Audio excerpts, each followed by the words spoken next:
दक्ष और शिव की कथा के पश्चात उत्तानपाद की कथा आती है कि उत्तानपाद की दो पत्नियां हैं, सुरुचि और सुनीति। सुनीति यानी सुंदर नीति वाली, सुरुचि यानी जो अपने पसंद अपनी रुचि के अनुसार चलती है। जो सुंदर नीति वाली है वो अपने नीति पर अडिग है, आरूढ़ है, उसके यहाँ ध्रुव नाम का पुत्र हुआ। और जो सुंदर रुचि वाली है वो उत्तम से उत्तम चीज चाहती है, इसलिए उसके यहाँ उत्तम नाम का पुत्र हुआ। कथा आप सबको पता है। एक बार महाराज उत्तानपाद की गोद में उत्तम बैठे थे। ध्रुव दौड़ करके आए, पिता की गोद में बैठना चाहा, पर सौतेली माता ने हाथ पकड़ करके ध्रुव को नीचे फेंक दिया, गिरा दिया और एक बहुत बड़ी बात कह दी कि भगवान से प्रार्थना कर, यदि राजा की गोद चाहिए तो मेरे पेट से जन्म लेना चाहिए था। ये बात भगवान को भी बुरी लग गई। राजा की गोद चाहिए तो भगवान से प्रार्थना कर, यहां तक तो ठीक था, पर यह कह दिया कि मेरे पेट से जन्म ले, ये तो अहंकार हो गया। रोते हुए ध्रुव सुनीति के पास, अपनी मां के पास पहुंचे। सुनीति ने प्यार से समझाया। छोटी मां ने ठीक ही तो कहा है बेटा, भगवान से प्रार्थना कर। मां, भगवान कहां मिलेंगे? भगवान तो राजमहल में नहीं, वन में मिलेंगे। क्या जानती थी कि 5 वर्ष का बालक इस बात को दिल पर ले लेगा और वन की ओर चला जाएगा। उसे भी यह एहसास नहीं था कि सुनीति क्या कह गई। दूसरी कोई मां होती तो सौतेली मां से झगड़ा कर लेती कि मेरे बेटे को तुमने ऐसे कैसे कह दिया, पर सुंदर नीति वाली सही शिक्षा दे रही है कि बेटा भगवान वन में मिलेंगे। और मां की बात सुनकर के वो नन्हा सा बालक वन की ओर प्रस्थान कर गया। जैसे वन की ओर पहुंचा, रास्ते में नारद जी मिले। देखो, जो भगवान की ओर कदम बढ़ाता है, भगवान उसके पास किसी सद्गुरु को अवश्य भेज देते हैं कि वो सद्गुरु उसका मार्गदर्शन करे, उसका कल्याण करे। नारद जी ने सोचा कि कहीं ये आवेश में तो नहीं चला आया। कहा उसने कि नहीं भगवान, मैं आवेश में नहीं आया हूं, मुझे सच में भगवान की गोद चाहिए, मुझे सच में भगवान की प्राप्ति करनी है। बार बार कहा नारद जी ने, अरे जिस जंगल में जा रहे हो उस जंगल में शेर है, बड़े खूंखार जानवर हैं, डरो। ध्रुव जी मुस्कुराए, कहने लगे, कायर वो नहीं जो शेर से डर करके भाग जाए, कायर वो है जो अपने निर्णय को अधूरा छोड़ करके वापस लौट जाए। जो अपने निर्णय को अधूरा छोड़े वो ध्रुव नहीं हो सकता। ध्रुव मतलब अटल, ध्रुव मतलब निश्चय। तुम्हें भगवान नहीं मिलेगा इसकी कोई गारंटी है क्या? ध्रुव ने मुस्कुराते हुए कहा, मिले तो आप भी नहीं थे आज तक, पर आप मिल गए तो भगवान भी मिल जाएंगे। सुना है जिस जिसको संत मिलते हैं, जिस जिसको गुरु मिलते हैं, उसे भगवान भी मिलते हैं। प्रहलाद को मिले, पार्वती को मिले तो मुझे भी मिलेंगे, भक्ति महारानी को मिले तो मुझे भी मिलेंगे। अब मुझे अपना शिष्य बनाइए। ये बात सुनकर के नारद जी ने सोचा कि ये चेले में दम तो है, इसे अपना शिष्य बना लेना चाहिए। और उसके बाद नारद जी ने वासुदेव गायत्री मंत्र की दीक्षा दी और वासुदेव गायत्री मंत्र का जाप करने लगे। ध्रुव जी प्रथम माह में कंदमूल फल खा करके अपना जीवन बिताया। दूसरे माह में केवल वृक्षों के सूखे पत्ते खा करके अपना जीवन बिताया। तीसरा माह आया तो वो पत्ते भी खाना छोड़ करके केवल जल पर अपना जीवन बिताया। चौथा महीना आया तो जल भी छोड़ा और वायु पी करके तप करने लगे।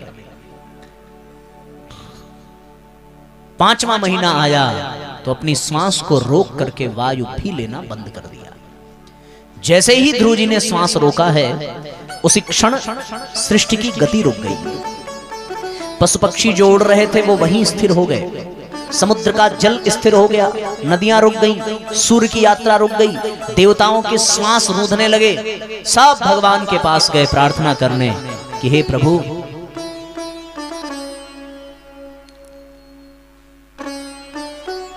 अब आप ध्रुव को दर्शन दीजिए, वरना ये सृष्टि नष्ट हो जाएगी। भगवान ध्रुव के सामने प्रकट हुए और प्रकट होकर के ध्रुव को आवाज दी, पर ध्रुव नेत्र बंद करके अपने हृदय में उस परमात्मा की छवि को प्रेम पूर्वक निहारते। भगवान ने अपने शंख लिए और ऐसी माया रची कि हृदय में जो छवि दिख रही थी वो विलुप्त हो गई। विलुप्त हो गई तो ध्रुव बेचैन हुए कि जो दिख रहा था वो कहां गया। बेचैन हुए और बड़ी तेजी से नेत्र खोल करके इधर उधर देखा तो साक्षात चतुर्भुज नारायण सामने खड़े थे। बोलिए भक्तवत्सल भगवान की।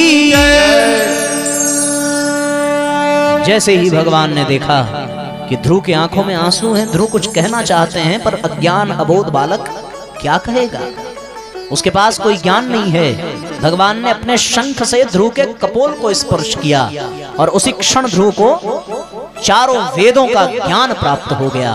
और फिर भावपूर्वक ध्रुव ने प्रार्थना करी प्रभु से, सशंख चक्रम सकिरीट कुंडलम सपीत वस्त्रम सरसीरुहेक्षणम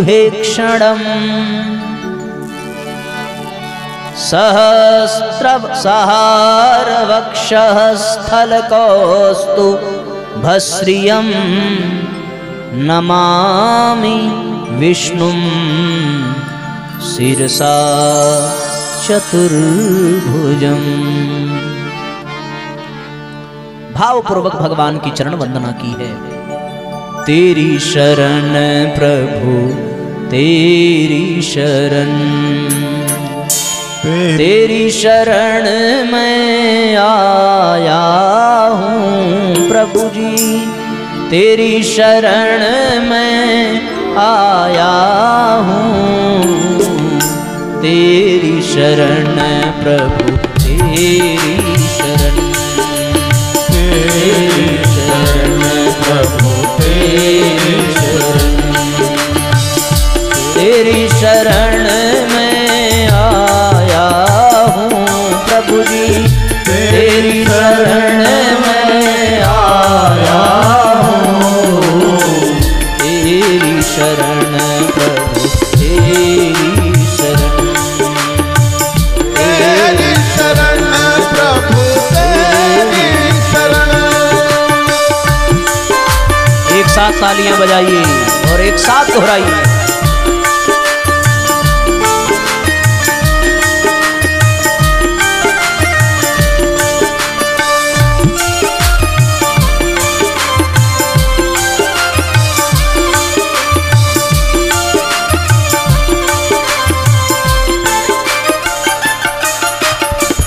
भव जल लहरी नदिया गहरी, भव जल लहरी नदिया गहरी, कर मन वेग बहाया हूँ प्रभु जी, कर मन वेग बहाया हूँ।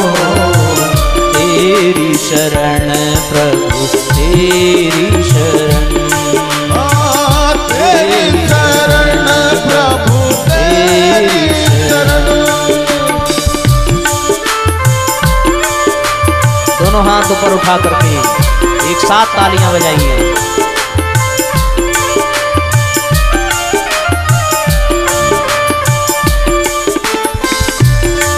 दोनों हाथ ऊपर उठाइए और एक साथ तालियां बजाइए।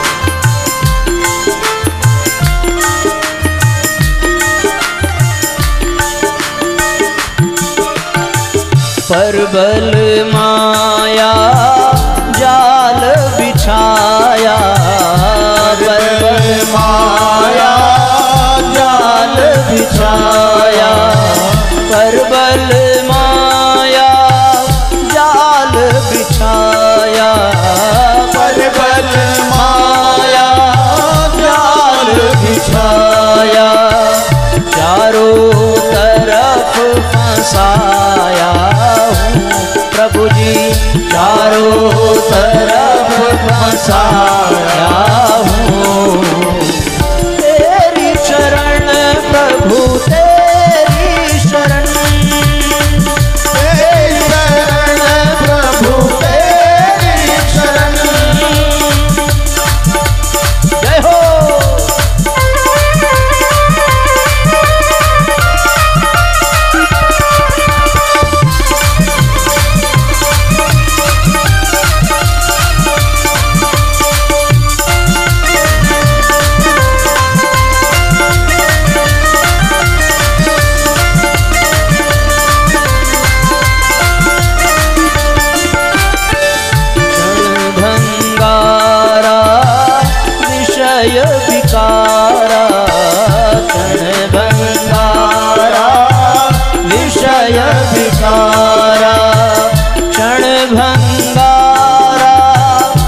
जन्म जन्म भर माया हूँ प्रभु जी, जन्म जन्म भर माया हूँ।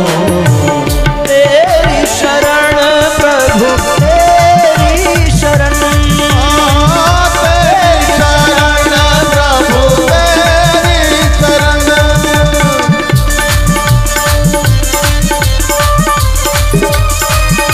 दोनों हाथों पर उठा करके एक साथ तालियां बजाइए।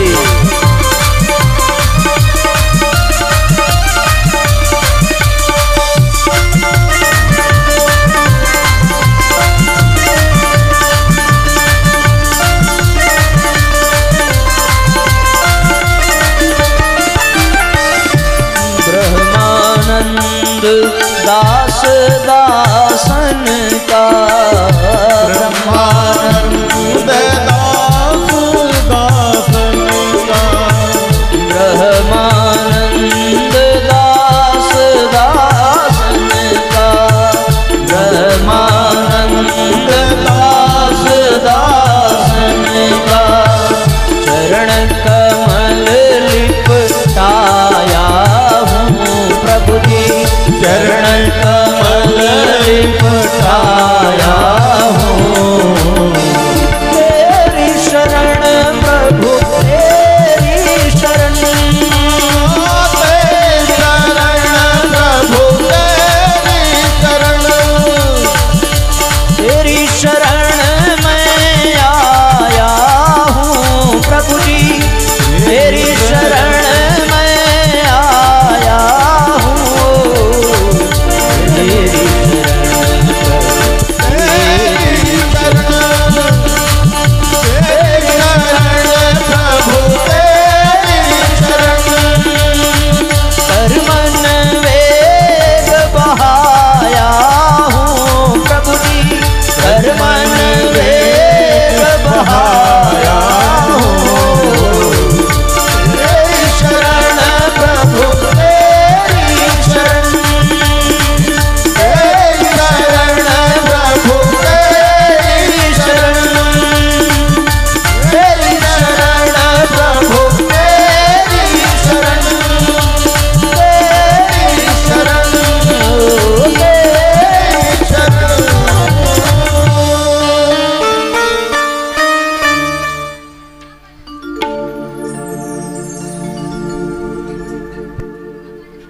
तो इस तरीके से भगवान ने ध्रुव जी का उद्धार किया और ध्रुव जी को राज्य करने का निर्देश देकर के प्रभु अपने धाम की ओर गए।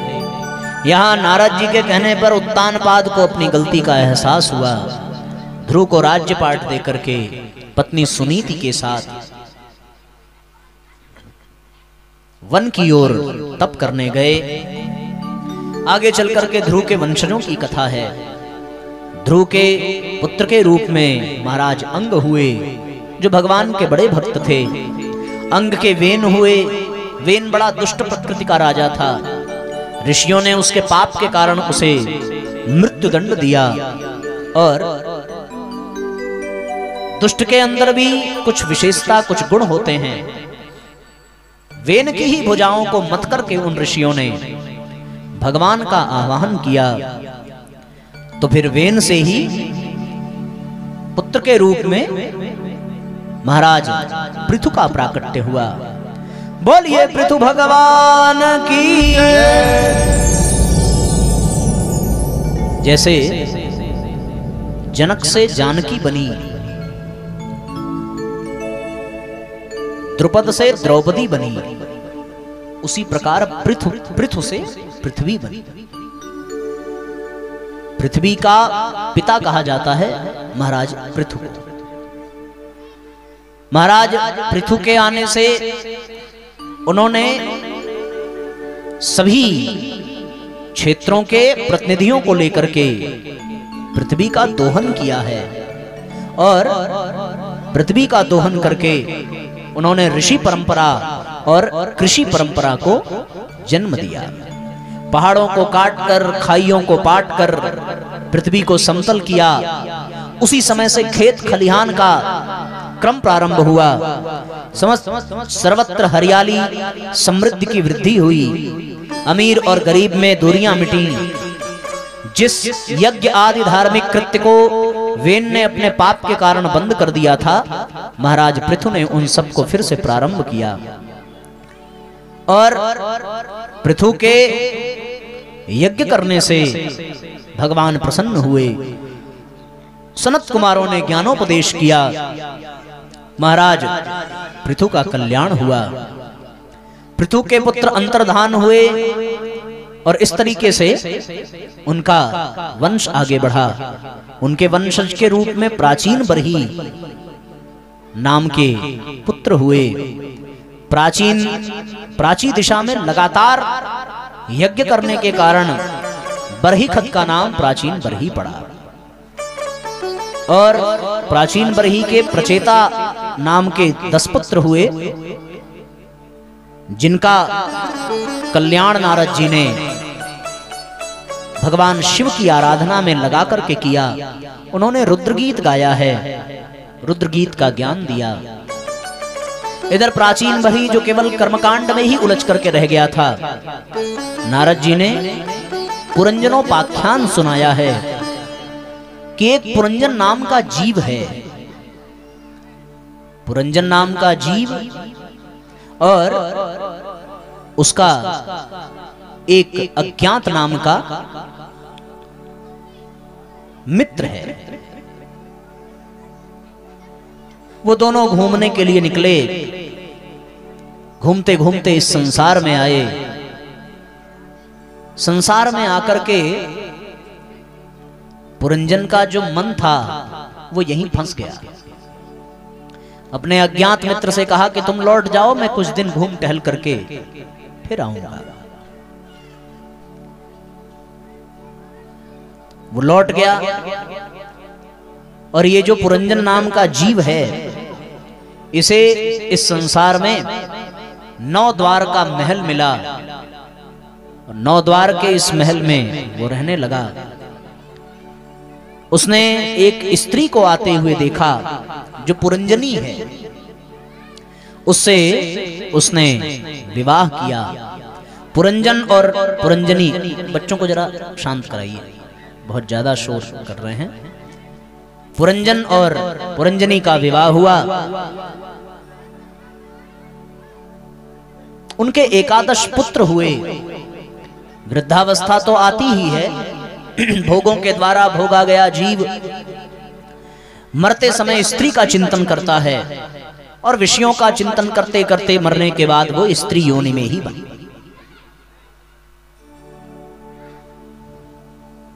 स्त्री योनि में आने के बाद वो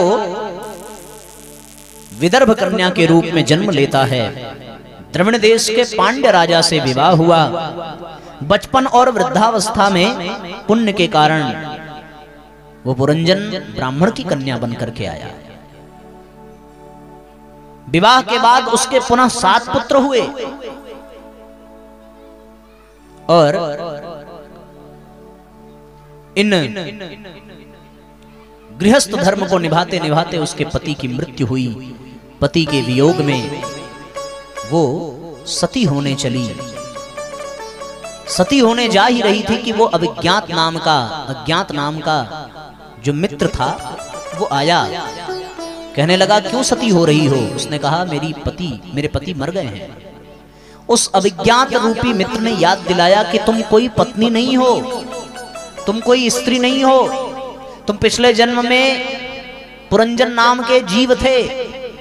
मैं तुम्हारा मित्र हूं, मुझे पहचानो और अपने स्वरूप को पहचान करके मेरे साथ वापस चलो जहां से हम दोनों आए थे। नारद जी ने यह कथा सुनाई और इसका दर्शन बताया कि वो पुरंजन ही जीव है जो हम सबके भीतर बैठा है। वो 9 महलों का 9 द्वार का जो महल है वो हमारा शरीर ही है। इसमें भी 9 द्वार हैं। 2 आंख, 2 कान, 2 नाक, मुंह, 7 हो गए। मलमूत्र का द्वार 9 द्वार हैं जो खुले हुए हैं। 9 द्वार का ये महल ही ये शरीर है। इस शरीर में ही वो जीव आता है। पर उस जीव का जो मित्र है अविज्ञात, वो परमात्मा है। परमात्मा का ही अंश वो जीवात्मा परमात्मा से अलग होकर के इस 9 द्वार वाले महल में प्रवेश करता है। और इसमें प्रवेश करने के पश्चात किसी विषय में, किसी स्त्री में उसका मन लगता है, तो उसके 11 पुत्र जो हुए, वो 11 पुत्र 5 कर्मेंद्रियां, 5 ज्ञानेंद्रियां और 1 मन, इन विषय भोगों में लिपटा लिपटा लिपटा लिपटा वृद्धावस्था को प्राप्त हुआ और अंत तो गत्वा वो मरा। मरने के बाद विषय का ही चिंतन करते हुए मरा, तो अगली योनि स्त्री की मिली और फिर से वो उसी जन्म मरण के चक्र में फंसने जा रहा था कि वो अविज्ञात या तो स्वयं आकर के बोध कराता है या किसी सद्गुरु को भेजता है कि हे जीव, तू अपने स्वरूप को पहचान ले, तुझे यहां रहने के लिए नहीं भेजा गया है। अपने स्वरूप को पहचान कर अपने आप को यहां से मुक्त कर और उसी अविज्ञात मित्र यानी परमात्मा के साथ निवास कर और परमात्मा में विलीन हो जा। इस व्याख्यान को सुनाने के पश्चात प्राचीन बरही को सद्गुरु की तरह नारद जी ने समझाया, उनका कल्याण किया और इसी कथा के साथ साथ पुरंजनोपाख्यान का ये प्रसंग संपन्न हुआ और चतुर्थ स्कंद भी पूरा हुआ। हम सभी पंचम स्कंद में प्रवेश करें। 5वां स्कंद स्थान लीला है, दक्षिण जंघा है 5वां स्कंद भगवान का। इसमें 2 परमहंसों की कथा आती है, एक ज्ञानी परमहंस है और एक भक्त परमहंस है। ज्ञानी परमहंस ऋषभ देव जी जो जैन धर्म के प्रथम तीर्थंकर बने, और भक्त परमहंस जड़भरत जी जो पूर्व जन्म में ऋषभ देव जी के ही पुत्र थे।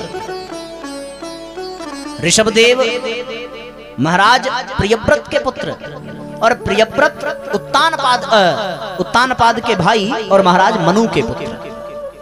ये प्रियव्रत महाराज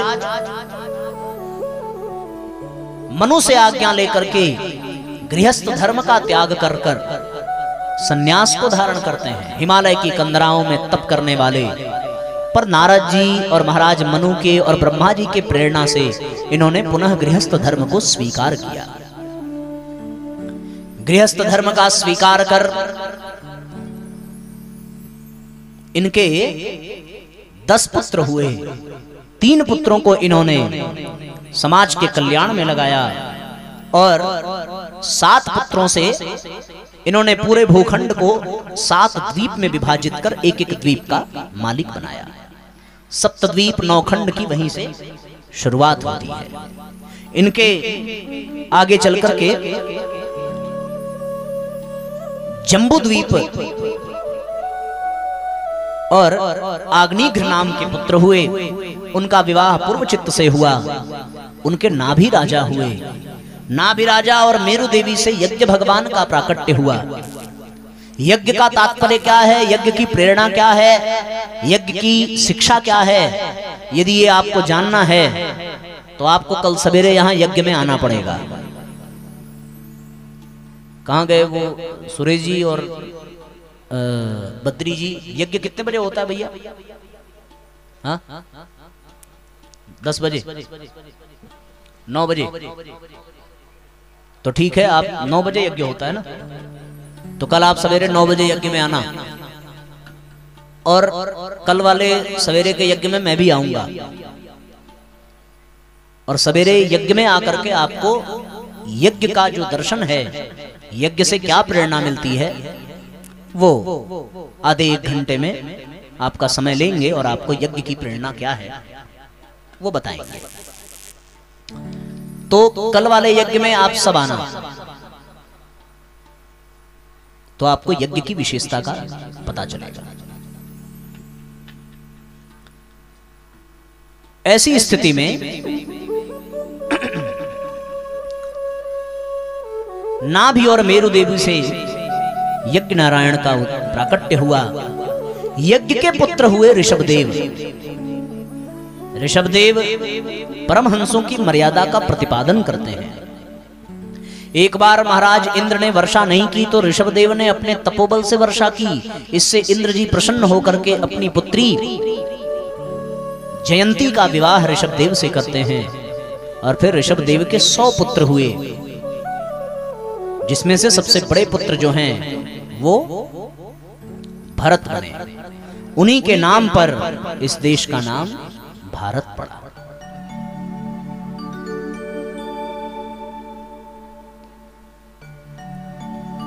अपने पुत्रों को शिक्षा और ज्ञान प्रदान करके ऋषभदेव जी वन की ओर तप करने गए। वहां तप करते करते करते करते उन्होंने परमहंसों की भांति अपने शरीर का त्याग किया और परमहंसों की संहिता की शुरुआत की। आगे उनके पुत्र भरत की कथा है। अपने भाइयों को, अपने पुत्रों को राज्य देकर के भरत भी अपने पिता का अनुसरण करते हुए वन को प्रस्थान करते हैं। पर उनके साथ एक विचित्र घटना घटी कि गंडकी नदी के किनारे जब वो स्नान कर रहे थे तो एक मादा हिरण जो गर्भवती है बड़ी जोर से भागती हुई उस नदी में छलांग लगाती है।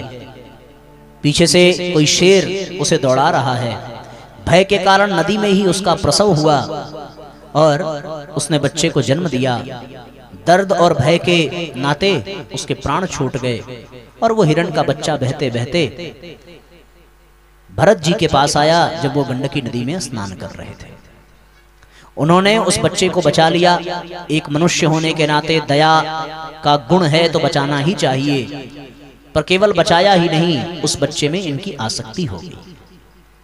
जो परिवार राज्य सब कुछ छोड़ करके आया, पर हिरण के बच्चे में उसकी आसक्ति हो गई और हिरण के बच्चे में आसक्ति होने के कारण जो अब तक हरि का चिंतन करते थे वो अब हिरण के चिंतन में निमग्न हो गए। माला धरी की धरी रह गई, कूस का आसन पड़ा का पड़ा रह गया।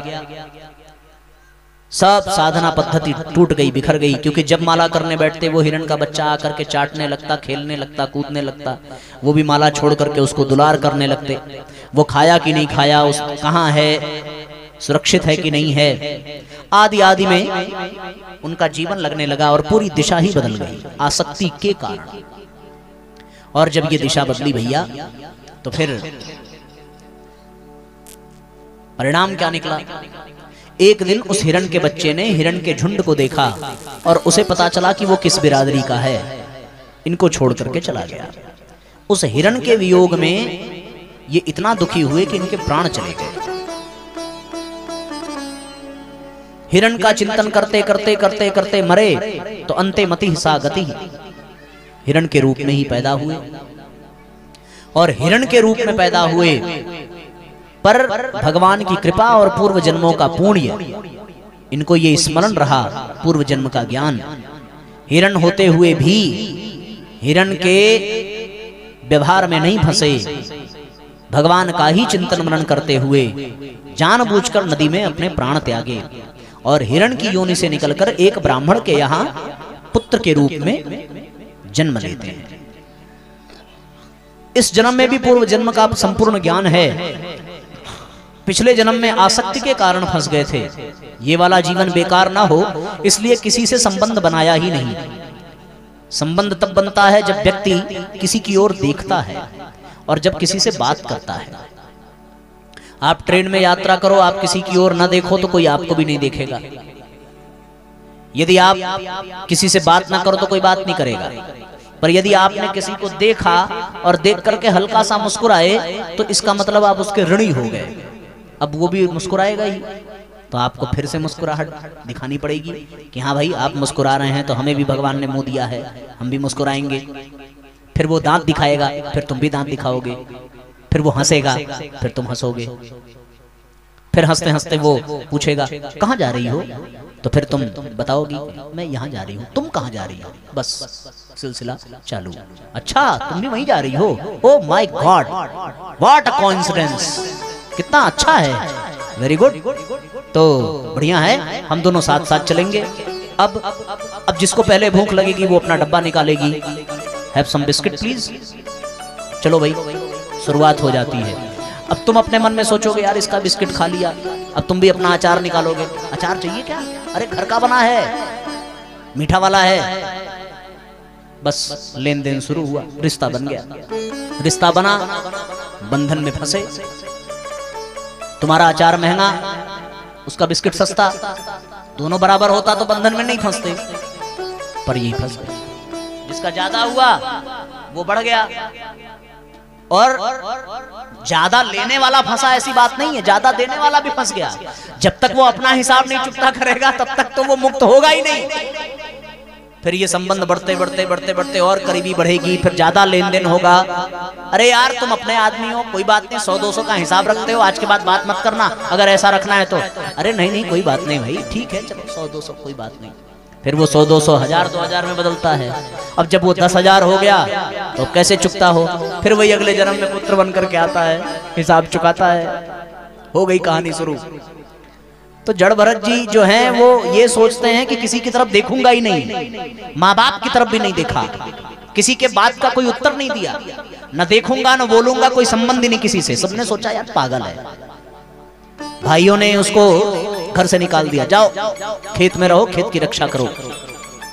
खेत की रक्षा करने की बजाय जब ये देखा कि चिड़िया आदि आ रहे हैं खेत में खाने, तो क्या फर्क पड़ता है, कौन सा मेरा खेत है? भगवान का खेत, भगवान की चिड़िया, भगवान का अनाज।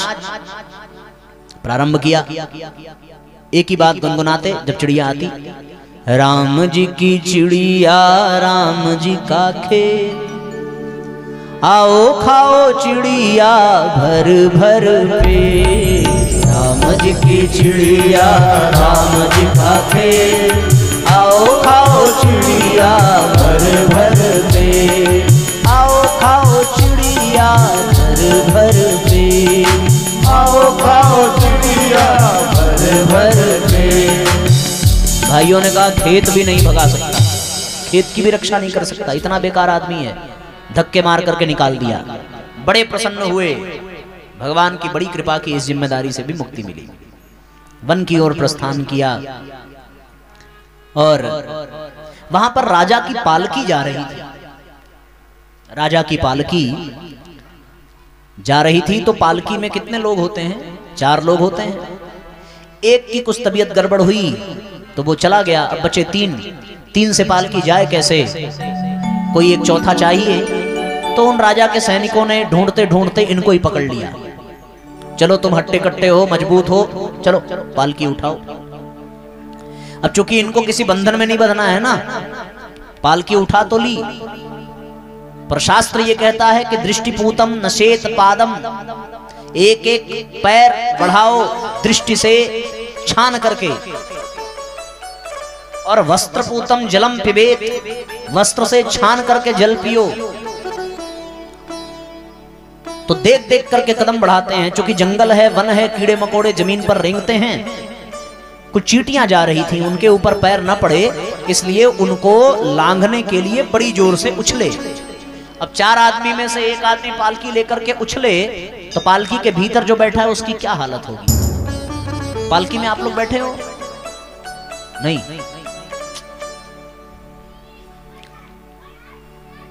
पहले जब शादियां होती थी तो पालकी में विदाई होती थी। ऐसे समझो कि गाड़ी में आप लोग की विदाई हुई होगी। हाँ, गाड़ी में हुई ना, बैलगाड़ी में, गाड़ी में ना। तो गाड़ी अचानक से किसी ब्रेकर के पास जाए और खूब जोर से उछले तो आप भी पीछे बैठे रहो तो उछल जाओगे। गाड़ी में साकर वगैरह लगा रहता है, स्प्रिंग वगैरह, तो आदमी थोड़ा सुरक्षित भी है, पर पालकी में ऐसा नहीं है। पालकी में तो ये ऐसे कूदे, और इनके कूदने से पालकी में बैठा हुआ राजा एक बार धपाक से ऊपर लड़ा, फिर नीचे लड़ा, और फिर कूदे तो सीधे बाहर। अब वो राजा जैसे ही बाहर गिरा, बड़े जोर से क्रोधित, किसको अपनी मृत्यु बुलानी है? मृत्यु दंड दूंगा। किसने ऐसा अपराध किया? जैसे ही कहा, अब जैसे इन्होंने राजा को देखा तो आज पहली बार किसी की ओर देखा और पहली बार किसी से बात की। बड़े प्यार से कहा कि राजन, किसे मृत्यु दंड दोगे? इस शरीर को?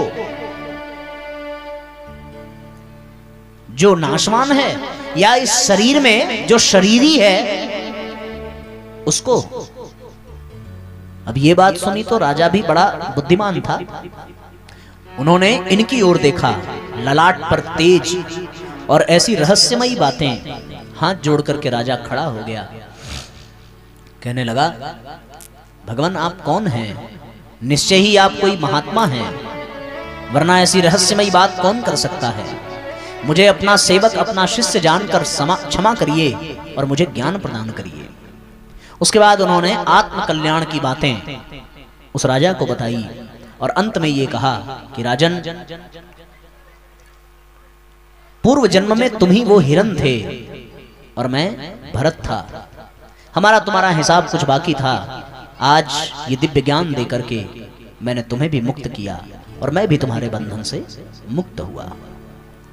तो कर्म फल की आसक्ति ऐसी है कि जब भरत जैसे महात्मा और परम ओजस्वी तेजस्वी व्यक्तित्व को न छोड़े तो हम लोग तो बहुत साधारण व्यक्ति बन गए हैं। हम लोगों के जीवन में आसक्ति के नाते क्या दुर्दशा होगी, आप कल्पना करके देखो। तो पांचवा स्कंद इन दोनों की कथाओं से पूरा हुआ।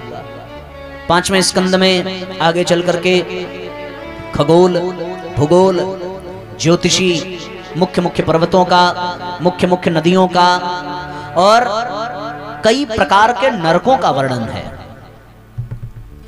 अब ये सारी चीजें आपको जाननी है तो आपको भागवत पढ़ना पड़ेगा, क्योंकि 7 दिन में हम कितना सुनाएंगे भाई, समय की अपनी सीमा है।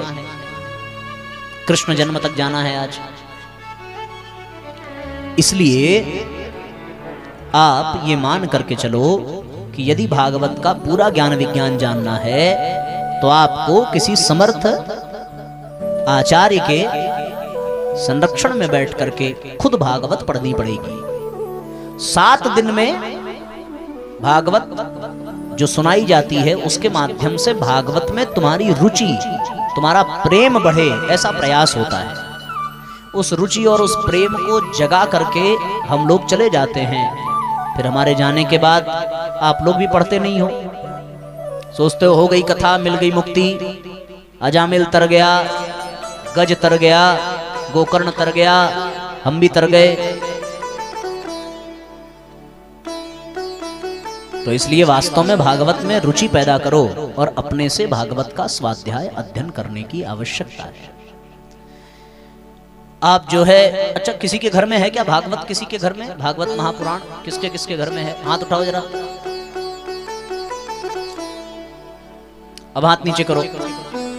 अब आप बताओ कि कथा सुनने के बाद आप लोग अपने अपने घर में कौन कौन अपने से पढ़ेगा? हाथ उठाओ जरा। 1 2 3 4 5 6 और अच्छा उधर 7। देखो पंडित जी क्या कह रहे हैं, ऊपर से अगरबत्ती दिखाते हैं, नीचे से दीमक खा जाता है।